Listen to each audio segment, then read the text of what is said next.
Првенството во втората кошаркарска лига на Македонија продолжи викендов со одигрувањето на надпреварите од 14-тото коло. Екипата на Баскет Дино гостуваше во Скопје, каде се сретна со второлигашот Спарта и доживеа пораз од 72 спрема 49. Ваквиот расплет на настаните никој не го очекуваше, посебно што нашиот кошаркарски тим останува без бодови на 3 надпревари во низа, со што ги анулираше добрите настапи во првиот дел од првенството.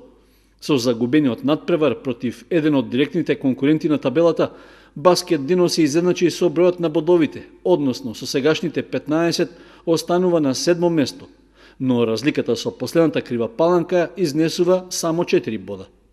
Дека нешто ќе треба да се поправа во играта и да се спречи на тамошното тонење е повеќе од јасно, особено што 2 загубени надпревари беа со екипи кои се на ист ранг со нашата.